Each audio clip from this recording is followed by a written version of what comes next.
Hello दोस्तों, नमस्कार। मैं हूं शेषमणि पांडे और आप सभी का स्वागत है मेरे YouTube channel the secrets of medicine पर, जहां पर आपको मिलती है मेडिसिन एंड हेल्थ से रिलेटेड इन्फॉर्मेशन।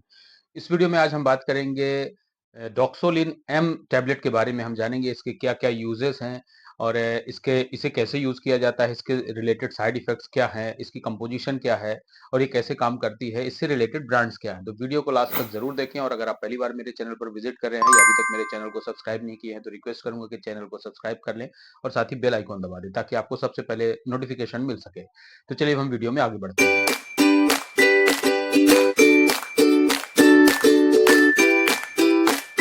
तो सबसे पहले हम जानते हैं डॉक्सोलिन एम टैबलेट के कंपोजिशन क्या है, यानी कि इसमें कौन कौन सी दवाइयां मिली होती हैं। तो इसमें डॉक्सोफाइलिन 400 mg और मोन्टेलुकास 10 mg का कॉम्बिनेशन होता है। अब हम जानते हैं इसके यूज के बारे में। तो डॉक्सोलिन एम टैबलेट का उपयोग अस्थमा और सीओपीडी के पेशेंट्स में एलर्जिक सिम्टम्स यानी कि अस्थमेटिक सिम्टम्स को कंट्रोल करने के लिए, यानी कि उन्हें रोकने के लिए इसका उपयोग किया जाता है।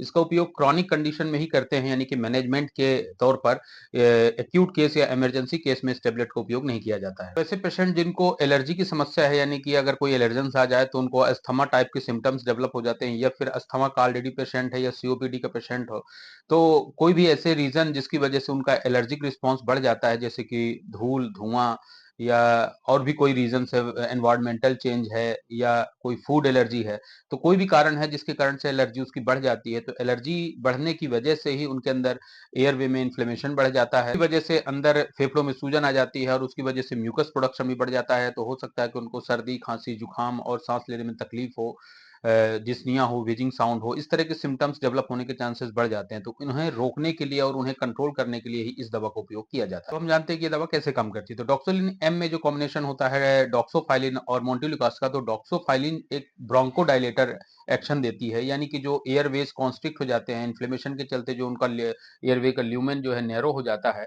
उसकी वजह से प्रॉपर सांस लेने में तकलीफ होती है, चेस्ट कंजेशन फील होता है। तो ये ब्रोंकोडायलेटरी एक्शन देती है, जिसकी वजह से अंदर का इन्फ्लेमेशन भी कंट्रोल होता है और साथ में जो ब्रोंको कॉन्स्ट्रिक्शन जैसी स्टेज बन रही है वो भी कंट्रोल हो जाती है, जिसकी वजह से सांस लेने में जो तकलीफ होती है उससे सिम्टोमेटिक रिलीफ मिल जाता है।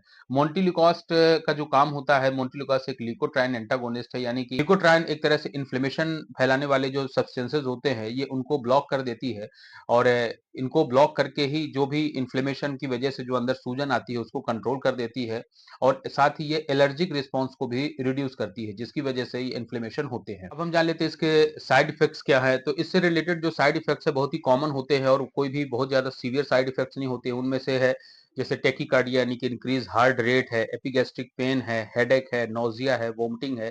तो ये इसके कुछ कॉमन साइड इफेक्ट्स देखने को मिलते हैं जो कि दवा लेने के बाद ठीक हो जाते हैं। डॉक्सोलिन एम के अलावा भी और दूसरे सब्स्टिट्यूट आप ले सकते हैं, जैसे कि टेलीकास्ट डी है, डॉक्सोवेंट एम है। अब हम इसकी प्राइस की बात करते हैं तो इसकी जो पर स्ट्रिप जो प्राइस होती है वो 95 रुपीज होती है। इसके डोज की बात करते हैं तो इसको 1 टैबलेट BID यानी कि दिन में 2 बार लिया जा सकता है, या फिर अकॉर्डिंग टू सिम्टम्स एज पर डॉक्टर रिकमेंडेशन जो आपको रिकमेंड करें उसे लिया जा सकता है। इसे खाने के पहले या खाने के बाद कभी भी लिया जा सकता है। तो ये थी सारी जानकारी डॉक्सोलिन एम टैबलेट के बारे में और उससे रिलेटेड ब्रांड्स के बारे में। तो उम्मीद करता हूँ कि ये वीडियो आपको पसंद आएगा और ऐसे ही मेडिसिन एंड हेल्थ से रिलेटेड वीडियोस के लिए आप हमारे चैनल को सब्सक्राइब करें और साथ ही बेल आइकन दबा दें। तो मिलते हैं नेक्स्ट वीडियो में। Thank you so much for watching.